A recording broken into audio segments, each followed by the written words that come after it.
اللہ سے دوستی لگاؤ. اور کتنا آسان ہے ساری زندگی کے گناہ کر کے اور ایک دفعہ کہہ دو یا اللہ توبہ. ایک قطرہ آنسو، یہ میرا کرتا ہے نا، اس کو دھونے کے لیے ایک بالٹی پانی چاہیے، کم از کم ایک بالٹی پانی چاہیے، لیکن 80 سال کے گناہوں کو دھونے کے لیے اللہ کہتا آنسو کا ایک قطرہ جو تیری آنکھ میں ہی رہے، باہر نہ نکلے، اتنا دے دے میں تیرے 80 سال کے گناہ دھو دوں گا. ایک آدمی کہتا ہے جی مجھے تو رونا ہی نہیں آتا. کئی لوگ ملتے ہیں کہ جی مجھے تو رونا ہی نہیں آتا، تو میں کہتا ہوں ہائے کر سکتے ہو؟ کہا جی ہائے کر سکتے. میں کہا یوں کہہ دے ہائے میرے اللہ مجھے معاف کر دے، تو تیری ہائے تیرے 1000 سال کے گناہ دھو دے گی، تیرے کروڑ سال کے گناہ دھو دے گی. دیکھو تو صحیح واسطہ کس سے ہے؟ کریم سے. مجھے بتاؤ میں ڈاکٹر مبین پہ ناراض ہو جاؤں، یہ مجھے منانے آئے تو میں اس کو ویلکم کروں گا یا دروازہ نہیں کھولوں گا؟ بولو کیا کروں گا؟ ویلکم تو نہیں کروں گا نا. میں کہوں گا جاؤ دفعہ ہو جاؤ، کیا منہ اٹھا کے آ گئے ہو؟ چلو ہم تو دوست ہیں. میری ماں ناراض ہو جائے میں منانے جاؤں گا، منہ ادھر کر کے بیٹھ جائے گی، منتیں کروائے گی، پیر پکڑوائے گی، خوشامدیں کروائے گی، پھر معاف کر. اور میرا اللہ کیا کہتا ہے؟ من تقرب الیہ. ساری زندگی شراب زنا میں گزار دی، دانت ٹوٹ گئے، بال سفید ہو گئے، کمر جھک گئی. اب اس کو خیال آیا توبہ کروں، لوگوں نے تانے دیے جا اب تیری توبہ تو شرم نہیں آتی؟ کعبہ کے اسموں سے جاؤ کہ غالب شرم تم کو مگر نہیں آتی. تو اور کہاں جانا ہے؟ اور کہاں نہ کہیں جہاں میں اماں ملی، جو اماں ملی تو کہاں ملی. میرے جرم خانہ خراب تیرے عفو بندہ نواز میں کدھر جائیں؟ ایک ہی تو جگہ ہے. 900 چوہے کھا کے بلی حج کو چلی، تو حج پہ ہی تو جانا ہے، اور کہاں جانا ہے؟ کہاں جہاں معافی ملتی ہے وہاں جانا ہے. تم میں اتنے گناہ کریں کہ ایک ایک بال گناہوں میں جکڑا جائے، اور پھر ہم جا رہے ہیں. کہاں جا رہے ہو؟ کہ مسجد جا رہا ہوں اللہ سے صلح کرنے. تو وہ کہے گا یہ منہ اور مسور کی دال، اس عمر میں تیری توبہ. اور میرے اللہ کی خبر کیا آئی ہے؟ میرے اللہ کی خبر کیا آئی ہے؟ من تقرب الیہ تلقیتہ من بعید. جو مجھے منانے آتا ہے میں پہلے کھڑا ہو کر اس کا استقبال کرتا ہوں. آ جا تیرے تو مینو اڈیکا ہیں، تو کدے آؤں ہوں تائیں کتھے آؤں؟ آ جا میرا بندہ، تیرے واسطے تو میرے دروازے کھلے ہو جائیں. کدے نکل گیا ہوں، کتھے ٹر گیا ہوں، کہاں چلے گئے تھے؟ تلقیتہ من بعید. کوئی ہے بتاؤ، کوئی ہے ایسا؟ کوئی دوست، کوئی بھائی، کوئی بیٹا، کوئی ماں، کوئی بیگم، کوئی خاوند، کوئی باپ، کوئی حکمران کہ تم روٹھے کو منانے جاؤ اور کہے ویلکم مرحبا؟ اور وہ جس کو کسی کی ضرورت نہیں، نبیوں کا محتاج نہیں، کسی کے سجدوں کا محتاج نہیں، فرشتوں کا محتاج نہیں، اس کو منانے جو اس کو تو ضرورت ہی کوئی نہیں ہے، پھر کیوں میرا استقبال کرتا ہے؟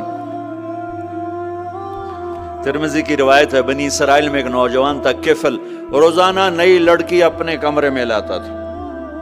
شراب اور لڑکی اس کی زندگی تھی. ایک رات ایک لڑکی کو لے کر آیا. 60 دینار پاکستان کا 12 لاکھ روپیہ بنتا ہے، اور آپ کا 1 لاکھ بنتا ہے. 1 لاکھ رینڈ دے کر وہ ایک لڑکی کو لے کر آتا ہے. جب کمرہ بند کیا تو دیکھا وہ لڑکی رو رہی تھی. تو کفل کہتا ہے میں زبردستی تو نہیں لے کر آیا، ڈیل کر کے لایا ہوں. تو وہ روتے بولی کفل طوائف نہیں ہوں، غریب ہوں، مجھے غربت نے عزت بیچنے تک پہنچا دیا ہے. میں کہا کرتا ہوں جب مالدار لوگ زکوٰۃ نہیں دیتے تو غریبوں کی بیٹیاں طوائف بن جاتی.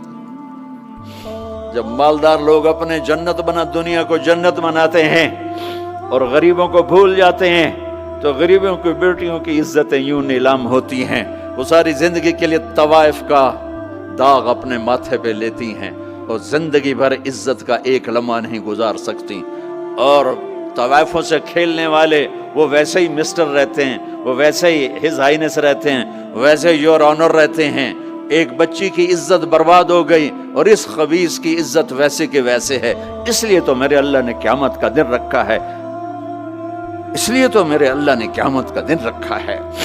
ہائے ہائے ہائے ہائے، ایسے تو نہیں حسین سر کٹوا کے نیزوں پہ چڑھ گئے اور آل رسول کے سیٹے گئے اور بوٹی بوٹی ان کے ہو گئی کہ اللہ کو نہیں چھوڑنا باقی سب چھوڑ دیں گے۔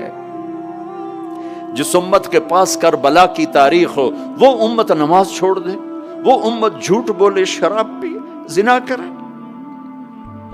جلا دو اپنی تاریخ کو، جلا دو اپنی کتابوں کو، جلا دو اپنی میراث کو، جو کرنا پھر جو مرضی کرو، بھلا دو حسین کی قربانی کو۔ یہ کوئی زندگی ہے جو ہم گزار رہے ہیں؟ وہ عورت رونے لگی، وہ لڑکی رونے لگی، کفل عزت دار، مجھے غربت نے طوائف بنا دیا ہے۔ تو کفل رو پڑا اور کہنے لگا میری بہن جس عزت سے آئی تھی چلی جا، جو پیسے دیے ہیں جا اپنی غربت مٹا، ہدیہ 60 دینار 1 لاکھ رینڈ بنتا ہے، جا اپنی غربت مٹا، اور میرے لیے دعا کر، میں بہت گندا انسان ہوں، میں تیری آنسوؤں کو دیکھ کر میں بھی توبہ کرتا ہوں۔ وہ لڑکی گھر پہنچی، پیچھے کفل مر گیا، اس کو نہیں پتا موت آئی کھڑی ہے سر پہ، وہ مر گیا۔ اللہ آخرت سے پردہ نہیں اٹھایا اللہ نے۔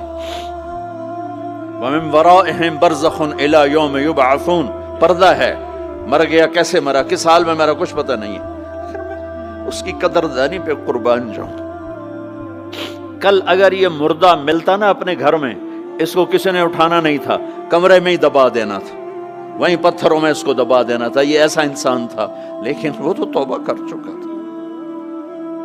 اور توبہ کے بعد کی زندگی 15 منٹ، آدھا گھنٹہ، گھنٹہ، سوا گھنٹہ، 2 گھنٹے ہے، اور 30 سال کی زندگی زنا اور شراب میں ہے، اور آدھے گھنٹے کی زندگی میں صرف نیت کی ہے۔ کل تک تو بھی سورج میں نہیں دیکھا اور موت نے آ کے اٹھا لیا۔ صبح جب ہوئی تو لوگوں نے دیکھا کفل کے گیٹ پہ لکھا ہوا تھا ان اللہ قد غفر للکفل، لوگوں اللہ نے کفل کو معاف کر دیا۔ یہ کیوں لکھوایا؟ یہ کیوں لکھوایا؟ اس لیے لکھوایا کہ اب یہ ہمارا دوست ہے، آؤ اس کو عزت سے ہمارے پاس پہنچاؤ۔ یہ شرابی بھی تھا، یہ زانی بھی تھا، یہ سب کچھ تھا۔ اس سے بڑا قدردان کوئی ہے کہ نیکی کرنے کا ایک دن اس کے پاس نہیں؟ ابھی آج اس نے نیت کی ہے کہ آج کے بعد میں نیک بن کے زندگی گزاروں گا، اور موت نے مہلت نہیں دی۔ خالی نیت پر میرے اللہ نے کیا کر دیا، اتنا بڑا مین گیٹ پہ نورانی سطر سے لکھا ہوا تھا ان اللہ قد غفر للکفل، اللہ نے کفل کو معاف کر دیا۔ یعنی جاؤ اس کو عزت کے ساتھ لے کر آؤ اور میرے دربار میں پہنچاؤ، یہ اللہ ہے۔ میرے عزیزو، اللہ کے واسطے اپنے اللہ سے دوستی کر لو، اپنے اللہ کو اپنا بنا لو۔ اس کو اپنا بنانا دنیا کا سب سے آسان کام ہے کہ تم اس سے دوستی لگا کے ٹوٹ بھی جائے پھر توبہ کرو وہ پھر معاف کر دیتا ہے، پھر ٹوٹ جائے پھر توبہ کرو وہ پھر معاف کر دیتا ہے۔ یہ راڈ ہے، یہ 1 2 3 4 5 6 7 8 یہاں سے 7 8 جگہ سے ٹوٹ جائے، ہم اس کو ویلڈ کریں گے، ویلڈ کر کے پھر اس کو پینٹ کریں گے تو یہ سیدھا ہو جائے گا، لیکن وہ ہمیں پوائنٹ نظر آئے گا، یہ ٹوٹا ہوا ہے، یہ ٹوٹا ہوا ہے، یہ ٹوٹا ہوا ہے۔ ٹھیک ہے نا میری بات؟ ایک اب اللہ کی سنو، ان استقالنی عقلت لا، میرا بندہ تو اپنی توبہ کا برتن توڑ کے لا، 1 دفعہ نہیں، 100 دفعہ نہیں، 1000 دفعہ نہیں، 1,00,000 دفعہ۔ جب ٹوٹے آیا، جب ٹوٹا آیا، جب ٹوٹا آیا، اب یہ 10,000ویں دفعہ یا 10,00,000ویں دفعہ توبہ کا برتن اس کے پلے کیا رہ گیا؟ ٹکڑے ٹکڑے نہیں، پرزے پرزے ہو گیا۔ میرا لگا تھا عقل تو لا، جب میں تجھے معاف کروں گا تو ایسا بنا دوں گا کہ جوڑ نظر ہی نہیں آئے گا۔ یہ ان کو بھی نہیں پتا چل، جو یہاں بیٹھے ہوئے کرامن کاتبین یہ بھی سمجھے گئے اس نے تو کوئی توبہ توڑی ہی نہیں، یہ تو ہے ہی سلامتی والی توبہ۔ یہ میرے آپ کے اللہ کا معاملہ ہے اپنے بندے کے ساتھ۔